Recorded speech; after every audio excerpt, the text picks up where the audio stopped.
Hello students, इस lecture में हम डिस्कस करेंगे आपकी पैसिव रीडिंग स्ट्रैटेजी क्या होनी चाहिए, क्योंकि सीसैट जो है काफी टफ होता जा रहा है। मैथ्स के क्वेश्चंस खास करके काफी टफ होते जा रहे हैं।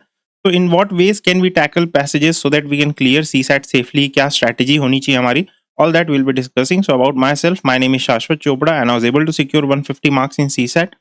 सबसे पहले हम डिस्कस करते हैं कि जो पैसेजेस हैं, पैसेजेस को आप जो है ना 5 अलग अलग हिस्सों में बांट सकते हो।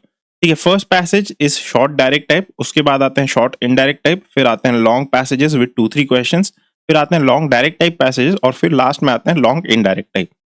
अब ये पैसेजेस क्या होते हैं, कैसे होते हैं, that will be discussing in detail in this lecture.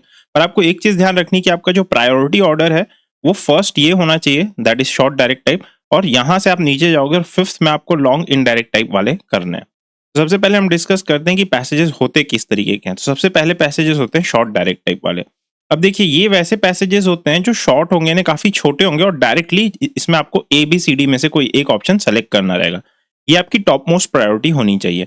जैसे ही आपने पैसेज पढ़ा, एक छोटा सा पैसेज है, ए बी सी डी में से कोई सेलेक्ट कर लिया, आप आगे बढ़ जाओगे, तो इसमें आपका काफी टाइम बचेगा। ठीक है, तो ये आप जैसे देख सकते हो। तो इन पैसेजेस को आपको छोड़ना नहीं है, ये आपको सबसे पहले अटेम्प्ट करना है। फिर हम नेक्स्ट देखते हैं, वो है शॉर्ट इनडायरेक्ट टाइप वाले। तो ये ऐसे पैसेजेस हैं जो छोटे तो हैं, ठीक है, जो छोटे हैं लेंथ में, बट ये इनडायरेक्ट टाइप है, यानी कि यहाँ पे आपको पहले जो है 1 2 3 3 स्टेटमेंट दिए होंगे, उसके बाद आपको ऑप्शन सेलेक्ट करना है ए बी सी डी में से। ठीक है, तो इसमें क्या होगा कि आपको काफी टाइम लगेगा। आप पहले पैसेज पढ़ोगे, फिर 3 स्टेटमेंट देखोगे कि तीनों स्टेटमेंट में से कौन सा सही है, कौन सा गलत है, और फिर एक ऑप्शन को सेलेक्ट करोगे। तो this is short indirect type. ठीक है, तो ये आपको सेकेंड प्रायोरिटी में अटेम्प्ट करना है। शॉर्ट शॉर्ट डायरेक्ट टाइप से आपको इसमें थोड़ा ज्यादा टाइम लगने वाला है, क्योंकि so this is short indirect type. तो प्लीज टेक केयर। ठीक है, उसके बाद नेक्स्ट आते हैं लॉन्ग पैसेजेस विद 2-3 क्वेश्चंस। अब ये ऐसे पैसेजेस होते हैं जो लॉन्ग इन नेचर होते हैं, लंबे होंगे, बट अगर आप इन्हें क्रैक कर लेते हो तो एक साथ आप क्या है 2 से 3 क्वेश्चंस सॉल्व कर जाओगे। जैसे ये थोड़ा लंबा है पैसेज, बट यहाँ पे आप देख सकते हो इससे लिंक्ड जो है 2 क्वेश्चंस है, इसमें 2 क्वेश्चंस लिंक्ड है साथ में, 1 एंड 2। तो अगर आप इसे सॉल्व कर जाते हो तो 2 क्वेश्चंस आपके सही हो जाएंगे। So this is long passage with 2-3 questions. तो ये आपकी थर्ड प्रायोरिटी होनी चाहिए। एक लंबा पैसेज होगा यहाँ पे भले ही, बट यहाँ पे आप जैसे देख सकते हो 2 से 3 क्वेश्चंस आपके सही हो रहे हैं। ठीक है, ये हो गया। अब आगे बढ़ते हैं हम।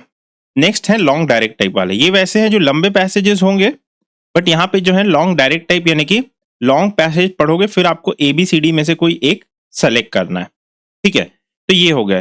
तो इनको आपको फोर्थ प्रायोरिटी में रखनी है अपनी, कि फोर्थ, जब जैसे आप long direct type, sorry short direct type कर लिए, फिर शॉर्ट इनडायरेक्ट टाइप कर लिए, फिर लॉन्ग विद 2-3 क्वेश्चंस, फिर आप जो है लॉन्ग डायरेक्ट टाइप पे आओगे। और लास्ट में लॉन्ग इनडायरेक्ट टाइप, ये आपको सबसे लास्ट में करना है, क्योंकि इसमें आपको सबसे ज्यादा टाइम लगने वाला है। एंड प्लीज टेक केयर कि इन्हें अवॉइड कीजिए जब तक आपके बाकी सारे नहीं हो जाते, क्योंकि इसमें कैसा है कि आप एक लंबा पैसेज पढ़ोगे, ठीक है, फिर इन्फर करोगे कि 1 2 3 4 5 इनमें से कौन से स्टेटमेंट सही है गलत है, और फिर आप जो है option A B C D को सेलेक्ट करोगे। Now this is a very lengthy and time taking process, और इससे आपका बहुत ज्यादा टाइम जो है एग्जाम में वेस्ट होगा। तो सबसे पहले तो आपको ये देखना है कि आप प्रायोरिटी वाइज जो है सारे जो है पैसेजेस को अटेम्प्ट कर रहे हो। ऐसा नहीं कि आप लॉन्ग इनडायरेक्ट टाइप को ही पहले अटेम्प्ट करने लग गए, फिर उससे आपका जो है टाइम जो है बहुत ज्यादा गड़बड़ा जाएगा। नेक्स्ट इज दैट आप क्या कीजिए कि कुछ स्टेटमेंट्स जो हैं वो ना यूनिवर्सली ट्रू या फॉल्स होते हैं, तो उसे देखिए। ठीक है, जैसे अगर यहाँ पे मुझे लिखा हुआ है कि ग्लोबल वार्मिंग, अगर मुझे लिखा हुआ है global warming does not causes climate change, does not causes climate change, तो जनरली 99% केस में ना ये जो है ये गलत होगा। तो आपको ऐसे स्टेटमेंट्स एलिमिनेट करने, जैसे अपन जीएस में करते हैं, तो पैसेज में भी ट्राई कीजिए कि आप जो है ना कुछ स्टेटमेंट्स को एलिमिनेट करने की कोशिश कीजिए, उससे आपका जो है पैसेज जल्दी होगा। This is one of the strategy. उसके अलावा कुछ स्ट्रैटेजी हम देख लेते हैं। ठीक है, तो जैसे कि मान लीजिए मेरे पास में ये पैसेज है, लेट मी गो अप थोड़ा सा। ठीक है, जैसे ये पैसेज है मेरे पास में, अब यहाँ मुझे मान लीजिए ये स्टेटमेंट ऐसा कुछ लिखा है कि global warming does not causes climate change, तो मैं इसे एलिमिनेट कर दूंगा। ऐसा ही कोई एक एक्सट्रीम स्टेटमेंट दिया तो मैं इसे एलिमिनेट कर दूंगा। बट आपको और एक चीज करनी है, आपको क्या करना है, अगर कोई लंबा पैसेज है तो आप क्या कीजिए, ये पैसेज मत पढ़िए। सपोज अगर ये कोई लॉन्ग पैसेज होता तो आपको ये पैसेज पहले नहीं पढ़ना है। आप क्या कीजिए, ऑप्शंस पे ही आइए सीधा। इन ऑप्शंस में आप पहले जनरल ऑप्शंस देख लीजिए कौन कौन से हैं। इन जनरल ऑप्शंस को आपने एलिमिनेट कर दिया सपोज, ठीक है, जैसे ये दो थे। उसके बाद आप देखिए ये स्टेटमेंट बच रहा है और ये स्टेटमेंट, और उसके बाद आप फिर ना ये दो स्टेटमेंट्स के पढ़ने के बाद आप पैसेज को पढ़िए। क्यों? क्योंकि अब आपके सबकॉन्शियस माइंड में होगा कि आपको सर्च क्या करना है। नहीं तो स्टूडेंट्स क्या करते हैं, ठीक है, let me just clear this once. Students generally क्या करते हैं, वो क्या करेंगे कि पहले वो पूरा ये पैसेज पढ़ लेंगे, फिर वो देखेंगे यहाँ पे क्या लिखा हुआ है और फिर वापस से आएंगे ये पैसेज पढ़ने के लिए। तो आप क्या कर रहे हो, ये फर्स्ट स्टेप में कर रहे हो, फिर ये सेकेंड स्टेप में कर रहे हो, फिर थर्ड स्टेप में यहाँ जा रहे हो और फिर फोर्थ स्टेप में वापस आप आओगे यहाँ पे कि देखने के लिए कौन सा स्टेटमेंट सही है गलत है। इसमें टाइम ज्यादा लगता है। Rather than doing this old conventional way, आप क्या कीजिए, पहले ऑप्शन ही पढ़ लीजिए और जो एक्सट्रीम ऑप्शन है उन्हें एलिमिनेट कर लीजिए। ठीक है, सपोज आप यहाँ पे आए, इसे पढ़ लिए, दो ऑप्शन आपको एक्सट्रीम लगे, ये आपने एलिमिनेट कर लिया। उसके बाद आप ऊपर जाइए तो ये आपका फर्स्ट स्टेप हो गया।